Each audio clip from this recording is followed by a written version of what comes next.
So hey everyone, welcome back to another video of Equity Taylor.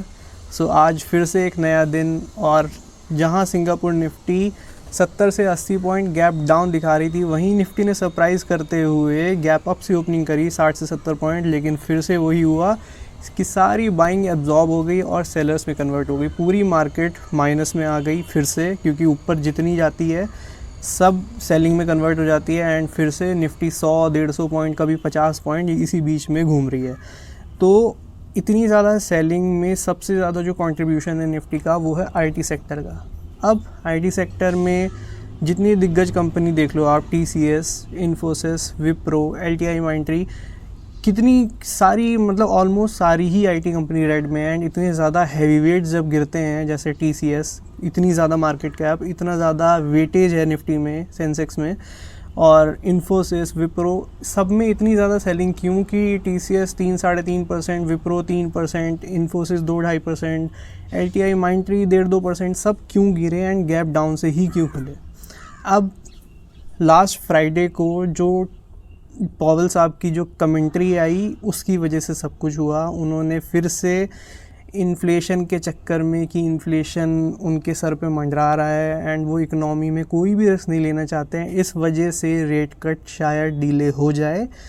ये uncertainty create करने के बाद, क्योंकि सबसे ज़्यादा जो आईटी सेक्टर, जो इंडियन आईटी सेक्टर है, वो यूएस इकनॉमी पे डिपेंड है, क्योंकि ज़्यादा बिजनेस, ज़्यादा कंट्रीब्यूशन इंडियन आईटी कंपनीज़ का यूएस से आता है, इनका रेवेन्यू यूएस से जनरेट होता है। तो अगर वहाँ फिर से स्लो डाउन की थोड़ी सी भी बात होगी या रेट कट डिले होने की बात होगी, तो आईटी कंपनीज़, जो इंडियन आईटी कंपनीज़ हैं, उन पे इम्पैक्ट पड़ेगा।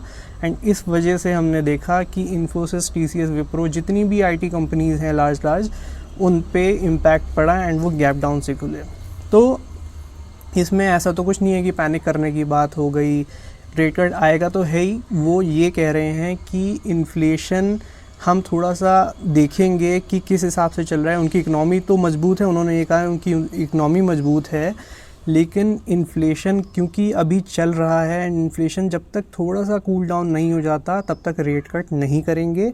एंड रेट कट की ऐसी कोई नीड नहीं है उन्हें कि इतनी अर्जेंट बेसिस पे उन्हें काटना ही पड़े। तो इनकी ये स्टेटमेंट थी।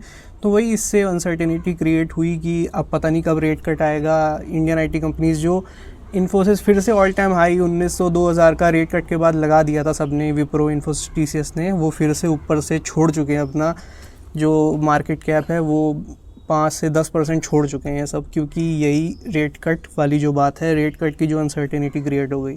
तो आज 3% इन सब का गिरना काफ़ी बड़ी बात थी, इसीलिए निफ्टी पे भी दबाव है। एंड आपको ऐसा कुछ पैनिक नहीं करना है, क्योंकि रेट कट ऑब्वियसली कभी ना कभी आएगा ही, आना ही पड़ेगा, नहीं तो सबका, पूरे ग्लोबल बैंक्स का भट्टा बैठ जाएगा। एंड इस चक्कर में आपको पैनिक तो बिल्कुल भी नहीं करना है, थोड़ा थोड़ा आप बाइंग ही करो।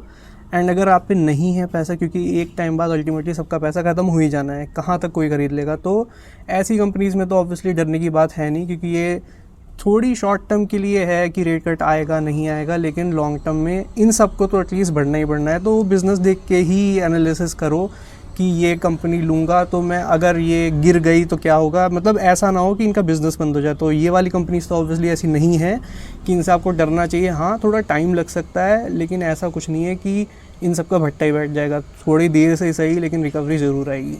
तो मेन कारण यही है जो निफ्टी को भी आज खींच दिया नीचे, एंड जो आईटी कंपनीज़ है हमारी, वो भी इसी वजह से मेन गिरी हैं आज।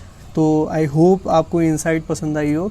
तो अगर वीडियो को पसंद आई हो तो वीडियो को लाइक करना, एंड चैनल पर नए हो, सब्सक्राइब ना किया हो तो गो एंड सब्सक्राइब चैनल।